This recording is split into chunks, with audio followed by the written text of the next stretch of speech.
estamos de volta. Hoje nós estamos conversando com um jovem autor, é Gustavo Fragazzi. Ele vem nos contar, está nos contando como, por que escreve, o que escreve, para quem escreve, qual é o seu objetivo de vida, enfim, ele quer ser um escritor, o que ele quer alcançar com a sua escrita, com a sua mensagem.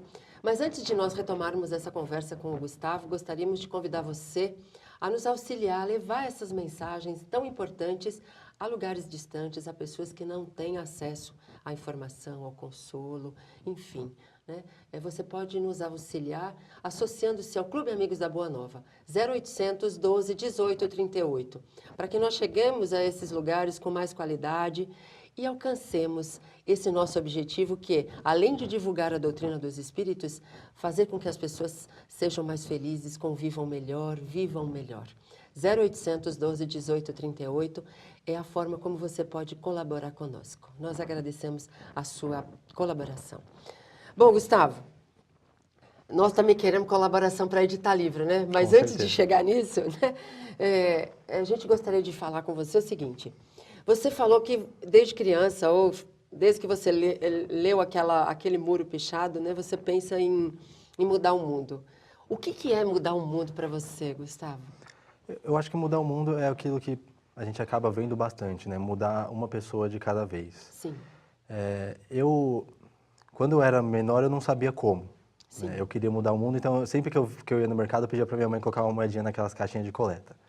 Né? Porque você achava que ali era uma alguma forma de eu conseguir. Alguém. Né? Aí quando eu comecei a escrever, eu pensei, tem tantas coisas que eu aprendi na minha vida, que eu vejo pessoas que ainda não conseguiram aprender, então por que eu não passar essas minhas experiências, né? Eu ajudar as pessoas a se entenderem e até mesmo eu me entender, porque quando você escreve é um processo de autoconhecimento, né? Exato, você vai conhecendo a si mesmo cada vez mais. Porque acho que você vai refletindo, ao escrever você vai refletindo, você vai sobre aquilo que elaborando, você cria, é isso, né? Então, o meu objetivo de mudar o mundo é isso, é mudar as pessoas, da mesma forma que aquela frase disse, né? Mudar as pessoas que... Então, a partir do momento que você conseguir fazer isso, fazer com que aquela pessoa se torne uma pessoa melhor, ela vai ter as próprias capacidades e habilidades para fazer a própria mudança no mundo dela. Certo, muito bom. Agora, outra coisa. Você também falou que você lia muito. Sim. Né? Você fala que a sua mensagem, a sua escrita, a sua história tem conceitos espíritas.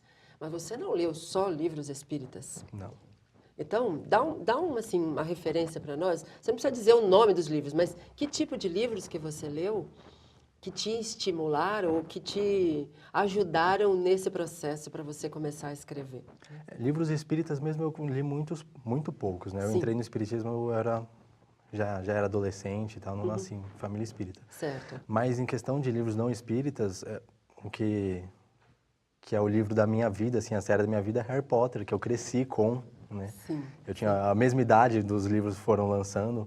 Então, muitos livros de fantasia. Como eu escrevo fantasia, eu leio muita fantasia. Sim, né? sim. E sempre que eu leio um livro, eu acabo absorvendo um pouco da técnica do escritor, né? Escrita eu acho que é um processo, uma profissão muito autodidata. Né? Você consegue aprender na prática. Porque o ler te faz aprender muito, né? Exatamente. E aí você vai escrever, você vai ter que associar aquilo que você leu, que você aprendeu, elaborar de uma forma que outras pessoas interpretem ou similar a você, ou muito próximo do que você está passando para ela, não é isso? Então, para mim, a coisa mais importante para um escritor é ler. Ele tem que ler muito mais do que ele escreve. Certo. Então, se ele escreve fantasia, ele vai ler fantasia.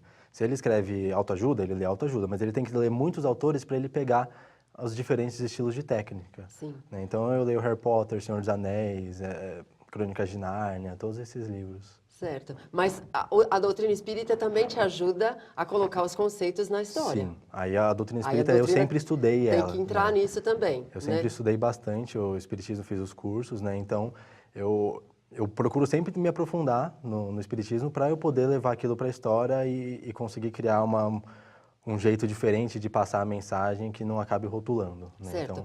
Então... você disse que o primeiro livro você reescreveu, Sim. né? O que te fez reescrever esse primeiro livro? Você achou que não estava adequado? Você já mudou um pouco desde o primeiro livro e por isso você quis reescrevê-lo, é isso? Isso. O meu primeiro livro foi a primeira coisa que eu escrevi. Eu nunca tinha escrito nada. Certo. Então era uma escrita pobre.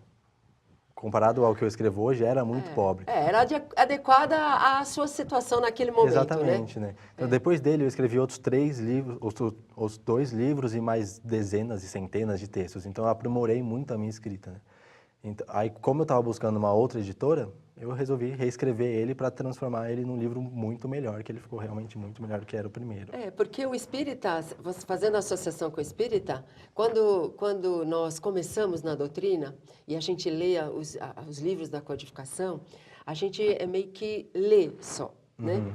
E com o tempo você vai estudando, a cada leitura que você faz do mesmo livro, você vê coisas diferentes, porque você está diferente, né? Sim. Então você está já... Esse também é um conceito espírita que você está usando na vida e que é interessante, né? Exatamente. Se eu pegasse meu livro para reescrever daqui 5 anos, eu ia reescrever uma história diferente com novas coisas. Ou mais aprimorada, ou enfim, com uma outra situação. Muito bom. Bom, vamos falar agora de... você está falando de uma editora. Qual que é a dificuldade? Não, antes vamos perguntar dos comentários. Seus amigos que leram o seu livro. Hoje nós não temos ele aqui na mão, porque ele está precisando ser reeditado. Mas aqueles que já leram os seus livros, quais são os comentários que eles fazem? Eles gostam? Eles criticam? Você aceita a crítica? Como é que é isso nesse seu trabalho? Então, a primeira versão do meu livro, eu tive até uma boa quantidade de amigos que leram e todos gostaram. Sim. Até hoje eu recebi apenas uma crítica negativa, né? Aceito muito bem críticas, né? Então, eu acho que é a única... Negativa no sentido porque ela não estava adequada? Você achou que ela não estava adequada? Negativa no sentido de, tipo, não gostei. Ah, tá. Isso não é uma crítica, isso é uma opinião. Exatamente, né? Mas eu acho que a única forma de você aprimorar é escutando o que os outros dizem, né? Exato. Porque você não tem como saber tudo, abordar todos os pontos certos, nem nada disso. E você não vai agradar todo mundo. Nunca Isso vai agradar todo mundo. Consciente. Com certeza, totalmente. Mas eu acho que outro ponto importante para o escritor é isso, ele saber escutar e adequar a história dele conforme aquilo que as pessoas dizem. E ouvir a crítica e analisar, bom, essa crítica tem fundamento? Tem fundamento? Não tem? E utiliza, Exatamente. descarta, Se não né? descarta, né? Muito bom. É isso mesmo. Então, nós vamos continuar falando. Agora nós vamos falar, daqui a pouco, no próximo bloco, nós vamos falar da dificuldade de editar livros, tá bom? Okay. Nós vamos a um breve intervalo e já voltamos.